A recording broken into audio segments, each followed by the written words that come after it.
నమస్కారం. ప్రతిధ్వని కార్యక్రమానికి స్వాగతం. రాష్ట్రపతి అభ్యర్థిగా బీహార్ గవర్నర్ రామ్నాథ్ కోవింద్ పేరును అనూహ్యంగా ఎన్డీఏ ప్రకటించింది. సుదీర్ఘ రాజకీయ అనుభవం ఉన్న సౌమ్యుడు, న్యాయవాది, రాజ్యాంగంపై పట్టున్న రామ్నాథ్ను అంతా మెచ్చేలా ఎంపిక చేసింది. మహిళలు, బడుగుల హక్కుల కోసం పోరాటం సాగించిన చరిత్ర ఆయనకుంది. రామ్నాథ్ను తెలుగు రాష్ట్రాల ముఖ్యమంత్రులు కూడా సమర్థించారు. ఏఐఏడీఎంకే, తెరాస, వైకాపా, పీఎంకే వంటి పార్టీలు కూడా తమ మద్దతును ప్రకటించాయి. అయితే రాష్ట్రపతి ఎన్నికల్లో ఏకాభిప్రాయానికి తావే లేదని కాంగ్రెస్ పార్టీ స్పష్టం చేసింది. ప్రతిపక్షాల తరఫున అభ్యర్థిని నిలబెట్టే విషయం చర్చించడానికి ఈ నెల 22వ తేదీన 18 పార్టీల సమావేశాన్ని నిర్వహించనుంది. ఈ నేపథ్యంలో రాష్ట్రపతి పదవికి పోటీ తప్పదా? మొత్తంగా ప్రతిపక్షాల వ్యూహాలు ఏ విధంగా ఉన్నాయి? ఈ అంశాలకు సంబంధించి ప్రతిధ్వని చర్చను చేపట్టింది. ఈ చర్చలో పాల్గొంటున్న ప్రముఖులు ఎన్ రఘునందనరావు గారు, భారతీయ జనతా పార్టీ అధికార ప్రతినిధి, డాక్టర్ ఎన్ తులసిరెడ్డి గారు, ఏపీ పీసీసీ అధికార ప్రతినిధి, చలసాని శ్రీనివాస్ గారు, ఆంధ్ర ఇంటలెక్చువల్ ఫోరం కన్వీనర్, ఎం పద్మనాభరెడ్డి గారు, forum for good governance secretary.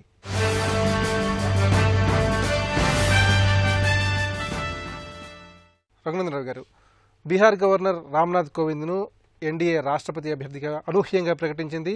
మరి సౌమ్యుడు, రాజ్యాంగ నిపుణుడు, న్యాయ కోవిదుడైనటువంటి రామ్నాథ్ కోవింద్ ఎంపిక పట్ల ఎలాంటి స్పందన వ్యక్తం అవుతోంది? ప్రతిపక్షాలతో సంప్రదింపులు జరపడానికి ప్రభుత్వం ఏర్పాటు చేసినటువంటి 3 సీనియర్ మంత్రుల కమిటీ సిపిఎం కానీ, కాంగ్రెస్ కానీ, ఇతర ప్రతిపక్షాలకు సంబంధించినటువంటి నాయకుల్ని కలిసిన సందర్భంగా ప్రతిపక్షాలు ఇదమిద్దంగా వీరిని పెట్టండి, వారిని పెట్టండి అని ప్రపోజ్ చేయకుండా కానీ ప్రతిపక్షాల నుంచి వచ్చినటువంటి సూచన ఎట్లాంటి సూచన వచ్చిందంటే, ఏ నాన్ కాంట్రవర్షియల్ మ్యాన్ ఉండాలి, ప్రజాస్వామ్యాన్ని గౌరవించేటువంటి వ్యక్తి అయి ఉండాలి, లౌకికవాది అయి ఉండాలి, భారత రాజ్యాంగం మీద పూర్తిగా అవగాహన ఉన్నటువంటి వ్యక్తి అయితే కొంతవరకు మేము సపోర్ట్ చేయడానికి అవకాశం ఉంటుంది అనే అర్థం వచ్చే రీతి లోపల అటు కాంగ్రెస్లు కానీ, కమ్యూనిస్టులు కానీ ఇతర పక్షాలని ఏకాభిప్రాయ సాధన కోసం భారతీయ జనతా పార్టీ ప్రయత్నం చేసినప్పుడు పలు సూచనలు వచ్చినాయి.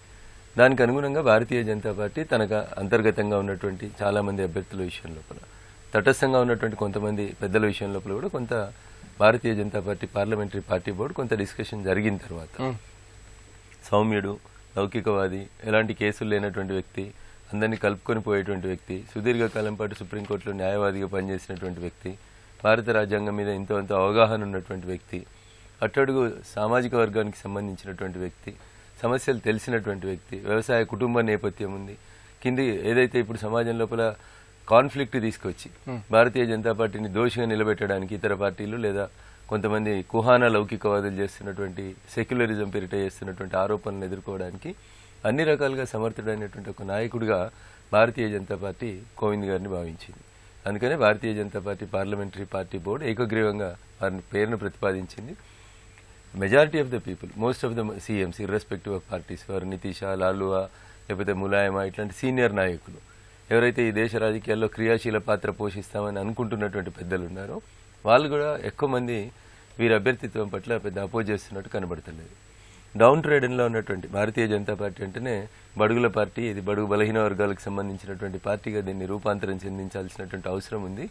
నేను ఇందాకే చెప్పినట్టు పదే దీన్ని ఏదో అగ్రకులాల పార్టీగా లేదా ఇంకొక రకంగా ఆరోపిస్తున్నటువంటి వ్యక్తులకి అవకాశం వచ్చినప్పుడు ఒక బీసీని ప్రధానమంత్రిగా చేసి, ఒక దళితుడిని రాష్ట్రపతిగా చేసి, బడుగు బలహీన వర్గాల పేద ప్రజలందరికీ కూడా దగ్గరగా ఉండాలనేటువంటి రీతి లోపల భారతీయ జనతా పార్టీ నిజంగా సందర్భం వచ్చి మెజారిటీ వచ్చిన రోజు పనిచేస్తుంది అని చెప్పి దేశానికి ఒక సంకేతం ఇవ్వాలనేటువంటి ఒక మంచి లక్ష్యంతో Bharatiya Janata party parliamentary party board ఈ నిర్ణయం తీసుకున్నట్టు కనబడతా ఉంది. దానికి మెజారిటీ ప్రజల యాక్సెప్టెన్స్, ఎన్డీఏ భాగస్వాముల యాక్సెప్టెన్సే కాకుండా యూపీఏలో ఉన్నటువంటి కొన్ని పార్టీలు కూడా మద్దతు తెలపడానికి ముందుకు వస్తున్నట్లు మాకున్నటువంటి సమాచారం. తులసిరెడ్డి గారు, రాష్ట్రపతి ఎన్నికల్లో ఏకాభిప్రాయానికి ఏమాత్రం తావులేదని కాంగ్రెస్ పార్టీ స్పష్టం చేస్తుంది. ప్రతిపక్షాల తరఫున అభ్యర్థిని నిలబెట్టే విషయం చర్చించడానికి ఈ నెల 22న 18 పార్టీలతో కాంగ్రెస్ పార్టీ సమావేశాన్ని కూడా నిర్వహించడానికి సన్నాహకాలు చేస్తోంది. అసలు ఈ విషయంలో కాంగ్రెస్ పార్టీ వ్యూహాలు ఏ విధంగా ఉన్నాయి, ప్రతిపక్షాల వ్యూహాలు ఏ విధంగా ఉన్నాయి? డెఫినెట్గా పోటీ ఉంటుంది.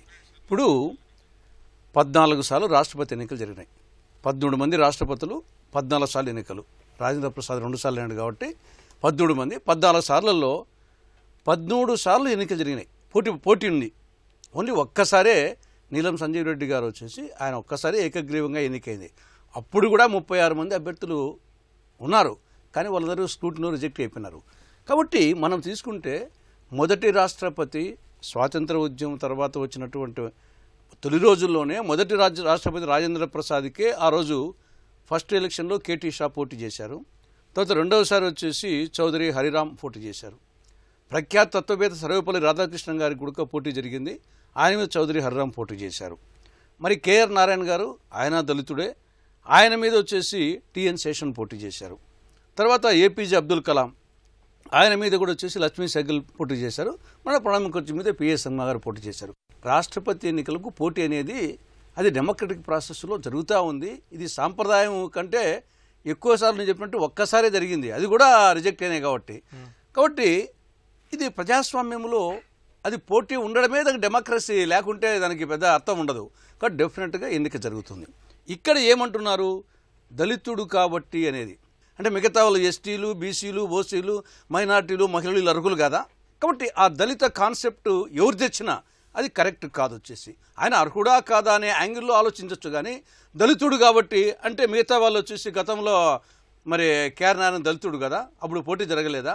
ఇప్పుడు అంతకన్నే మీరా కుమార్ రేపు వచ్చి పోటీ పెడతారనుకోండి, విరమించుకుంటారు ఏమన్నా, ఆవిడ ఇంకా ఒక దళిత మహిళ.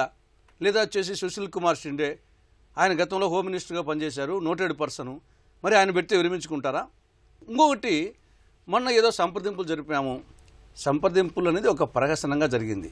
సంప్రదింపుల్లో కూడా ఏదో ఒక ప్యానెల్ పెట్టి ఏదో 1, 2, 3, 4, 5 ఈ పేర్లలో అనుకుంటున్నాము అని దాంట్లో పెడితే అర్థం ఉంది. మీరు ఏం పేర్లు చెప్పకుండా ఊరికి ఒక పైకి వచ్చేసేదో ప్రయత్నం చేసినట్టుగా, ఒక వాళ్ళ అభిప్రాయాలు కనుక్కోవడానికి అవకాశం తీసుకునేటట్టుగా అది ఒక ప్రహసనంగా జరిగింది తప్పని చేసి అది నిజాయితీగా జరగలేదు. అప్పుడు కూడా కొంతవరకు చెప్పారు. ఆర్ఎస్ఎస్ మూలాలు ఉన్నటువంటి వ్యక్తికి అది ఇన్ ప్రిన్సిపల్ చెప్పడం జరిగింది ఆల్మోస్ట్ ప్రతిపక్ష పార్టీలన్నీ. కాబట్టి ఆ ప్రకారంగా తీసుకున్నా కానీ ఇప్పుడు ఆయనకు వచ్చేసి డెఫినెట్గా ఆర్ఎస్ఎస్ మూలాలు ఉన్నట్టు తెలుస్తూ ఉంది. శ్రీనివాస్ గారు, రాష్ట్రపతి ఎన్నికల్లో ఏకాభిప్రాయ సాధనకు ఎన్డీఏ తీవ్రంగా ప్రయత్నాలు చేస్తోంది. మరోవైపు బీజేపీ ఏకపక్షంగా తమ అభ్యర్థిని ప్రకటించిందని కాంగ్రెస్ పార్టీ నిశ్చితంగా విమర్శిస్తోంది. మరి రాష్ట్రపతి ఎన్నికకు పోటీ అనివార్యంగా భావించాలా?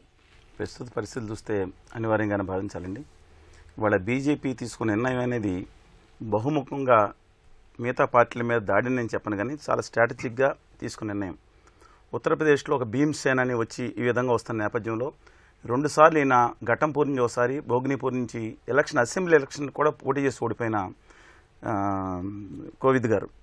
అలాంటిది ఆ బీజేపీ పార్టీని అక్కడ ఉత్తరప్రదేశ్లో కనుక రాజకీయం తీసుకున్న నిర్ణయం, ఉత్తరప్రదేశ్లోనే ఖచ్చితంగా ఆ పార్టీ నిలపాలి. పైగా ఆయన సబ్ కాస్ట్ ఏదైతే కోలీ కులం కూడా బీహార్లో ఎస్సీ కాదండి, అనేక రాష్ట్రాల్లో 3 రాష్ట్రాలు ఎస్సీ కింద 2001లో చేర్చారు. ఇది 1993లో ఇది కురాన్ని ఎస్సీ చేశారు. డిస్పైట్ దట్ ఈ మొత్తం ఒక ప్రాతిపదికగా తీసుకుంటే కాంగ్రెస్ పార్టీ వ్యతిరేకించే ఉద్దేశం స్పష్టంగా కనపడుతుంది. ఈ దేశంలో ఇంతవరకు మన 13 మంది రాష్ట్రపతులు అయితే ఒకే ఒక రాష్ట్రపతి ఇండిపెండెంట్గా ఎలక్ట్ అయ్యారు. అది కూడా ఆత్మ ప్రబోధానుసారం ఇందిరాగాంధీ గారు చేసిన వరాహగిరి వెంకటగిరి గారు.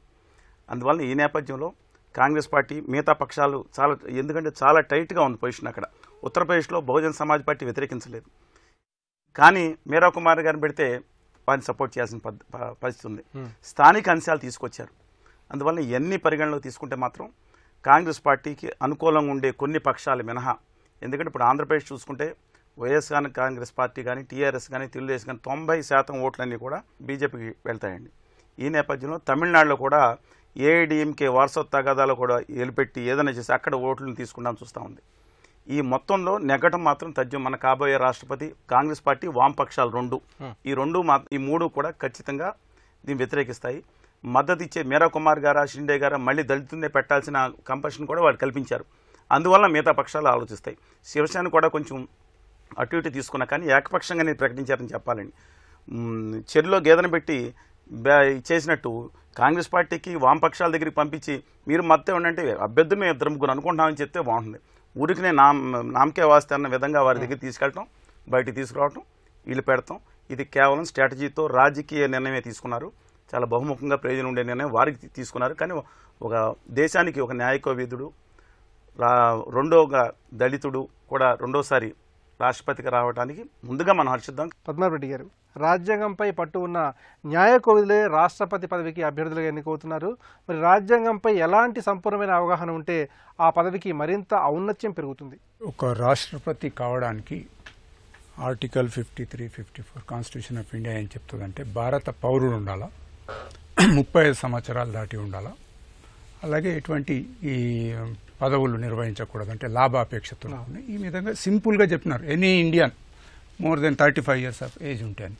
కాబట్టి ఇప్పుడు పాతకాలంలో అందరూ గత 14 మంది లోపల ఎక్కువ మంది న్యాయ కోవిధులే ఉన్నారు. కాబట్టి రాష్ట్రపతి కావాలంటే న్యాయ కోవిధుడే కావాలన్నది లేదు.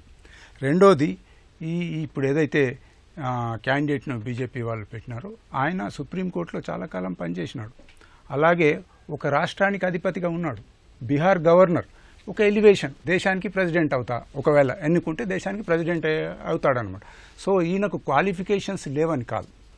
ఇక్కడ నేను ఒకటి ఏమంటా అంటే, డెమోక్రటిక్ కంట్రీ, పోటీ చేయడంలో తప్పేం లేదు, కానీ యునానమస్గా తీసుకుంటే హుందా ఉంటుంది. అంటే రాష్ట్రపతి అందరి వాడు అన్నట్టు. ఇప్పుడు ఉదాహరణకు అసెంబ్లీలలో స్పీకర్స్, తర్వాత అట్లాగే పార్లమెంట్లో స్పీకరు, సాధ్యమైనంత వరకు అన్ని పార్టీలు కలిసి అన్అపోజ్డ్గా ఏకగ్రీవంగా ఎన్నుకుంటే ఈయన అందరి వాడు అన్నట్టు ఉంటుంది.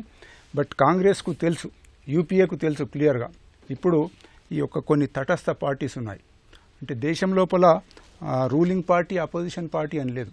రూలింగ్ పార్టీ ఉంది, యూపీఏ ఉంది, కొన్ని తటస్థంగా ఉన్నాయి. టీఆర్ఎస్ఏ కావచ్చు, వైఎస్ఆర్సీపీ కావచ్చు, ఇలా ఇలా ఇలా కొన్ని చాలా పార్టీలు, ఈ 18 పార్టీలు 20 పార్టీలలో లేవు, ఎన్డీఏలో లేవు చాలా మటుకు. సో కాబట్టి వాళ్ళంతా ఇప్పుడు ఇటు తిరుగుతున్నారు. నిన్నటి వరకు 48% ఏదైతే వీళ్ళకు వస్తుంది అనుకున్నారో, ఇవాళ వచ్చే వరకు 60% అంటున్నారు. సుమారు 11 లక్షల ఓట్లలో ఒక 20 వీళ్ళు, అంటే కేవలం ఎన్డీఏగా కలుపుకుంటే 20,000 తక్కువ ఉన్నాయి. వీళ్ళంతా కలిసే వరకు అలా చాలా పైకి వెళ్ళిపోతుంది. కాబట్టి ఇక్కడ ఇంకొకటి నేను చెప్పదలుచుకున్నది ఏంటంటే, ఒక సింబాలిక్గా మనము ఆ డిస్కషన్ దళితుడు అన్న దానికి పోకండి. డిస్కషన్ ఏంటంటే బీజేపీ యొక్క స్ట్రాటజీ నేను సపోర్ట్ చేయడం లేదు, బట్ ఏంటంటే బీజేపీలో ఒక వెనుకబడిన తరగతి నుంచి ఛాయవాలా ప్రధానమంత్రి అయినాడు, సామాన్య కార్యకర్త పార్టీ ప్రెసిడెంట్ అయినాడు. ఈయన అంటే అనామకుడని అనకూడదు, కానీ ఎక్కువగా పరిచయం లేని వ్యక్తిని ప్రెసిడెంట్ చేస్తున్నారు. అంటే అక్కడ ఎవరైనా కానీ అధికారానికి తగినవాడు, దానికి బ్యాక్గ్రౌండ్ ఉండాలా, తండ్రి ముఖ్యమంత్రి ఉండాలా, తండ్రి ప్రధానమంత్రి ఉండాలా, అప్పుడే ఆ పీఠానికి అధిపతి అన్నది లేకుండా క్లియర్గా చెప్తున్నారు అనమాట. అంటే ఇది కామన్ మ్యాన్ పార్టీ అన్నది ఒక సింబాలిక్గా వాళ్ళు చెప్పినారు. దాన్ని మనము ఈ యొక్క క్యాస్ట్ ఈక్వేషన్లో చూస్తే అది బాగుండదని నేను అనుకుంటున్నాను. గారు, రాష్ట్రపతి, ఉపరాష్ట్రపతి వంటి పదవులను దళిత గిరిజనులకు ఇవ్వాలని భారతీయ జనతా పార్టీ భావిస్తోంది. మరి దేశంలోనే అత్యున్నతమైన పదవులను అట్టడుగు వర్గాలకు ఇవ్వాలని మోదీ సర్కార్ భావించడం దేశానికి ఎలాంటి సందేశాన్ని పంపిస్తోంది? అంటే ఈ దేశంలో ఒక రకమైనటువంటి విభజన రాజకీయాలు, కుల రాజకీయాలు, మతం పేరిట రాజకీయాలు జరుగుతున్నటువంటి ప్రస్తుత తరుణం లోపల అధికారానికి చాలా కాలం దూరంగా ఉన్నటువంటి బడుగు బలహీన వర్గాలకి అవకాశం వచ్చినప్పుడు, మెజారిటీ ఉన్నప్పుడు ఖచ్చితంగా పదవులు ఇవ్వడంలో తప్పేం లేదనేది చేతల ద్వారా నిరూపించాలనుకుంటున్నటువంటి పార్టీ భారతీయ జనతా పార్టీ. అందుకని ఇందాక పద్మనాభరెడ్డి గారు చెప్పినట్టు ఒక బడుగుల్ని, ఒక బీసీని ప్రధానమంత్రిని చేసిన, ఒక దళితుని రేపు రాష్ట్రపతిని చేయబోతా ఉన్నా, అంటే భారతీయ జనతా పార్టీ అంటే ఏదో అగ్రవర్ణాల పార్టీ అనేటువంటి ముద్ర చాలా కాలం కాంగ్రెస్ మా మీద దుష్ప్రచారం చేసేటువంటి ప్రయత్నం చేసింది. ఎట్లా కాకుండా నిజంగా ఎవరైతే డౌన్ ట్రేడ్ అని ఉన్నారో, ఎవరికైతే భారత రాజ్యాంగం ప్రకారం ఫలితాలు అందాల్సినటువంటి డౌన్ ట్రేడ్ అండ్ పీపుల్ ఎవరైతే ఇప్పటిదాకా ఆ పదవులకి దూరంగా ఉంటూ వచ్చినారో వాళ్ళందరినీ ప్రమోట్ చేయడానికే ఈ రకమైన చర్యను తీసుకుంటూ వస్తుంది భారతీయ జనతా పార్టీ. బీసీ కమిషన్కి రాజ్యాంగ హోదాకు సంబంధించి కాంగ్రెస్ పార్టీకి సంబంధించినటువంటి వి హనుమంతరావు గారు అనేటువంటి ఎంపీ గారు యూపీఏ 1లో, యూపీఏ 2లో 50 మంది బీసీ ఎంపీలను వేసుకొని రోజు తిరిగేవారు, ఈ మంత్రి దగ్గరికి, ఆ మంత్రి దగ్గరికి, ప్రధానమంత్రి దగ్గరికి. ఏ రోజు కూడా అది సాధించలేదు, బిల్లు పెట్టలేదు కాంగ్రెస్ పార్టీ.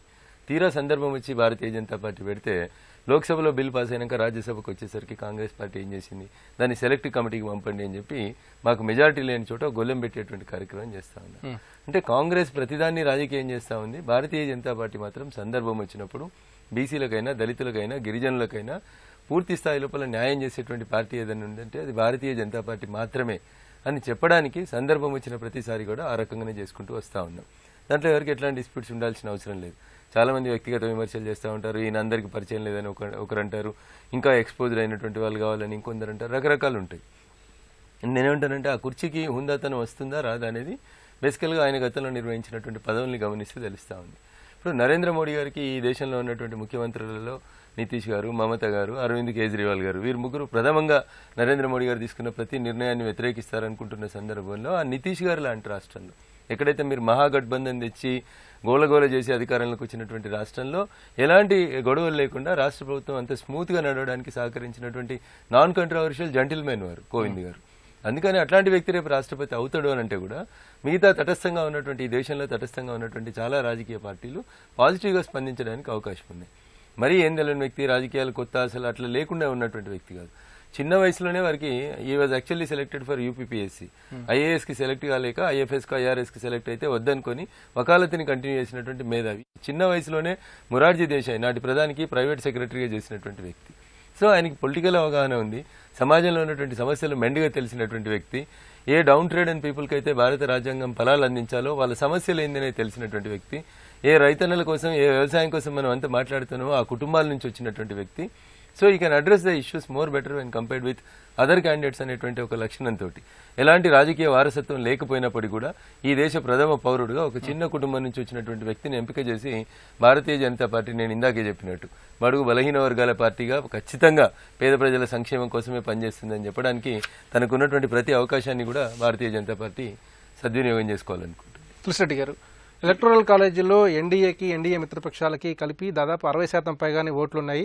మరి ఇలాంటి పరిస్థితుల్లో కూడా ప్రతిపక్షాలు అధికార పక్షానికి వ్యతిరేకంగా అభ్యర్థిని నిలబెట్టి ఏం సాధించాలని చూస్తున్నాయి? ప్రజలు వచ్చేసి ఎట్లా ఓట్లేస్తారో సార్వత్రిక ఎన్నికల్లో ఇది ఎమ్మెల్యేసు ఎంపీస్ కలిసి వాళ్ళు ఎన్నుకునేది. కాబట్టి సీక్రెట్ బ్యాలెట్, విప్పు కూడా లేదు. కాబట్టి ఇది ఏదో ఎలక్టోరల్ కాలేజీ ఇది మనం అనుకుంటున్నాం. టోటల్ ఓట్స్ ఇన్ని ఉన్నాయి, దాంట్లో ఎవరికి ఎన్ని పడతాయో. కాబట్టి ప్రధానంగా ఇక్కడ అభ్యర్థిని చూసి ఎన్నుకునే పరిస్థితి కూడా ఉంటుంది. ఇక్కడ నో డౌట్ ఆయన వచ్చేసి బీహార్ గవర్నర్గా ఉండేది వాస్తవమే, 2 సార్లు రాజ్యసభ అయింది వాస్తవమే, ఆయన న్యాయ కోవిధులు ఉన్నాయి. కానీ ఈ పేరు అనౌన్స్ చేసినంత వరకు ఆయన పేరు ఇప్పుడున్న విన్నామా? ఆయనకున్న అర్హత వారు చెప్పినట్టు తనకి 35 దాటి ఉండాలా, మా ఇండియన్ ఉండాలా, తర్వాత అవన్నీ ఉన్నాయి. కానీ అంతకంటే మంచి క్యాండిడేట్ వచ్చినప్పుడు న్యాచురల్గా వచ్చేసి ఎమ్మెల్యేస్ ఎంపీస్ వాళ్ళు కూడా ఓటర్సే కదా, ప్రజలు ఏ విధంగా వచ్చేసి ఓట్లు వేసుకున్నట్టు వీళ్ళు కూడా ఎన్నుకునేటప్పుడు ఒక న్యాచురల్గా అభ్యర్థిని గురించి ఆలోచిస్తారు. పార్టీ పరంగా ఆలోచించే వాళ్ళు ఉంటారు. కానీ అట్ ది సేమ్ టైం దీనికి విప్పు లేదు కాబట్టి, సీక్రెట్ బ్యాలెట్ కాబట్టి డెఫినెట్గా నాకు తెలిసి ఎమ్మెల్యేలు ఎంపీలు వాళ్ళ ప్రకారంగా ఆలోచించి ఓటేస్తారు తప్ప ఏదో పార్టీ చెప్పిందని చెప్పేసి నా 100% వేస్తారని అనుకోవడం లేదు. బట్ అంటే కాంగ్రెస్ ఉండే మిత్రపక్షాల్లో కూడా కొంత ఆ పక్క పోవచ్చు, ఆ పక్క ఈ పక్క రావచ్చు. ప్రత్యేకించి అద్వానీ మీద అభిమానం ఉండేవాళ్ళు బీజేపీలో చాలామంది ఉన్నారు. పైకి చెప్పలేకపోవచ్చు వచ్చేసి ఇప్పుడు, ఎందుకంటే అధికారం ఉన్నారు కాబట్టి మోడీ కానీ అద్వానీ గారు వచ్చేసి అనేక మందిని రాష్ట్రాల్లో తయారు చేసినటువంటి వ్యక్తి. ఆయన అభిమానులు వచ్చేసి రగిలిపోతున్నారు. అది ఒకవేళ ఆయనకు కేసు ఉండి అర్హత లేకపోవచ్చు, దట్ ఈస్ డిఫరెంట్ ఇష్యూ. కానీ ఓవరాల్గా మోడీ గారు అద్వానీకి వెన్నుపోటు పొడిచారనేది అద్వానీ గారి అభిమానుల్లో గొంతు కాడుకుంది. వీళ్ళందరూ ఆటమడితే అనేక మంది ఎమ్మెల్యేలు ఉంటారు, ఎంపీలు ఉంటారు, వాళ్ళు కూడా వ్యతిరేకంగా వేటేసే అవకాశం ఉంటుంది. కాబట్టి ఇక్కడ ఏదో ఎలక్ట్రల్ కాలేజ్ ఉందని చెప్పేసి మురిసిపోవాల్సిన అవసరం లేదు. ఓటింగ్ వచ్చేసి ఏ విధంగా జరుగుతుందో చెప్పలేము. ఇక్కడ ప్రత్యేకించి మన రాష్ట్రానికి సంబంధించి, ఆంధ్రప్రదేశ్ సంబంధించి టీడీపీ కానీ వైఎస్ఆర్ పార్టీ కానీ సరే మీరు ఆ పక్క ఓట్లు వేయండి, కనీసం ఈ యొక్క సువర్ణ అవకాశాన్ని ఉపయోగించుకొని కొంత బార్గెనింగ్ నువ్వు సొంతం చేసుకుంటే తప్పు. కానీ రాష్ట్ర ప్రయోజనాల కోసము కనీసం వచ్చేసి ఆ ప్రత్యేక హోదో, మిగతా స్టీల్ ప్యాంటు ఏవో అడిగి కనీసం జగన్మోహన్ రెడ్డి అయ్యా నా సొంత జిల్లా కడప జిల్లా, ఆ స్టీల్ ప్యాంట్ వచ్చేసి అని ఈయన వచ్చేసి ఒక ప్రత్యేక హోదా అని అడిగి కనీసం ఆ రెండన్నా కనీసం మాట వరుస కన్నా తీసుకుంటూ పర్వాలేదు. తులసిరెడ్డి గారు చెప్పినట్టు ఎవరికి తెలుసు వీరికి తెలుసు అంటే వెనకడికి చాలా మంది రాష్ట్రపతి అభ్యర్థులు వచ్చేసరికి కేఆర్ నారాయణన్ గారి గురించి కూడా ఎవరికి తెలియదు. ఆ రోజు కూడా కాంగ్రెస్ పార్టీ కేఆర్ నారాయణన్ గారిని అభ్యర్థి పెట్టినప్పుడు వారి గురించి కూడా ఏమి ఎక్కువ ఎక్స్పోజర్ లేదు. ఎక్కువ ఎక్స్పోజర్ ఎవరికి వస్తుంది? పొద్దుగా లేస్తే కాంట్రవర్సీ చేసేటువంటి పెద్ద మనుషులకు వస్తుంది. అది ఎవరైనా కావచ్చు, ఏ పార్టీ వాళ్ళైనా కావచ్చు. వార్తల్లో ఉండాలనుకుంటే చాలా మంది చాలా రకాలుగా ఉండవచ్చు. అంటే నాన్ కాంట్రవర్షియల్, రాజ్యాంగాన్ని గౌరవించినటువంటి వ్యక్తి, పదవుల గతంలో నుంచి చేస్తున్నటువంటి వ్యక్తి, భారత పౌరులందరికీ తెలిసి ఉండాలి. పౌరులందరూ ఓటేసేది కాదు కదా. ఇకపోతే ఎవరో ఆత్మ ప్రబోధానుసారం లేదా ఇంకో దాని ప్రకారం ఓట్లు పడతాయని తులసిరెడ్డి గారు లాంటి పెద్దలు అనుకుంటే ఇంకా అది నేను వారికే వదిలేస్తాను.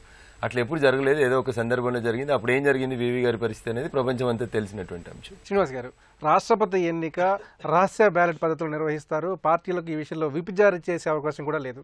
మరి రాజ్యాంగ నిర్మాతలు రాష్ట్రపతి ఎన్నిక ఎలా జరగాలని అభిలషించారు. రాష్ట్రపతికి రాజ్యాంగంలో మనం అనుకున్న దానికంటే కూడా విస్తృతమైన అధికారాలు ఉన్నాయి. ఆ విస్తృతమైన అధికారాలు ఎప్పుడు వస్తాయంటే రాజ్యాంగ సంక్షోభం సంభవించినప్పుడు వస్తాయి. ఆ సమయంలో విచక్షణతో కూడిన తన అధికారాన్ని ఉపయోగించే నిమిత్తం అందరి యొక్క ఆమోదంతో తీసుకుంటే బాగుంటుంది అనేది. రెండోది, ఏ పార్టీ విప్పేసినా సరే విప్పు అసలు దీంట్లో వర్తించదు కాబట్టి విప్పు లేకుండా ఉంటే ప్రతి ఒక్కళ్ళు తనకు ఓటేసిన భావం అనేది ఉదాత్తంగా ఉంటుందనే ఉద్దేశంతో ఆ రోజు తీసుకున్నారు. ఇంకోటి కూడా విస్తృతమైన పోటీ ఉండాలి. కేవలం 10 మంది పార్లమెంట్ సభ్యులు కనుక వారిని మద్దతు ఇస్తే సరిపోతుంది. తర్వాత దాన్ని పెంచి 20, తర్వాత 50 చేశారు. అందువలన అనేక మంది 3, 4, 5 అభ్యర్థులు కూడా పోటీ చేసిన సందర్భాలు అనేకం ఉన్నాయి. ముఖ్యమైన పోటీ అయితే జరగవచ్చు. ఇందాక మీరు చెప్పినట్టు సంక్లిష్టమైన పోటీ జరిగినప్పుడు అతి తక్కువ మెజార్టీని తగ్గింది వరహాగిరి వెంకటగిరి గారు నెగ్గడం జరిగింది. అప్పుడు కూడా తెలుగు ఆయన నీలం సంజీవ్ రెడ్డి గారి మీద కాంగ్రెస్ పార్టీ అభ్యర్థి మీద ఇండిపెండెంట్ నెగ్గడం జరిగింది. ఆత్మప్రబోధానుసారం ఓటేసిన సందర్భం. కానీ ఇక్కడ చెప్పదలసింది ఏంటంటే రాజ్యాంగ ఉద్దేశాలు నెరవేరాలంటే సాధ్యమైనంత వరకు విలువలతో కూడిన రాజకీయం చేయాల్సి ఉంటుంది. ఒకళ్ళ మీద ఒకళ్ళు ట్రేడింగ్ అలిగేషన్స్ అంతటి స్థాయి ఒకేసారి వచ్చింది ఈ దేశంలో. అలా రాకుండా ఉండే పరిస్థితిలో వాళ్ళని కోరుకోవాలి. రెండోది ఎక్కువ తక్కువ అన్నది ప్రతిభ గారు మహారాష్ట్ర నుంచి వచ్చిన వాళ్ళు ఎవరికీ కూడా తెలియదు. ఆ రాష్ట్రంలో కూడా ఒక తెలియాలనే సందర్భంలో దాన్ని నేను పరిగణలో తీసుకోకూడదండి. విస్తృత అర్థంలో సమాన స్థాయిలో తీసుకోవాలంటే ఆ విధంగా కూడా ఉండదు.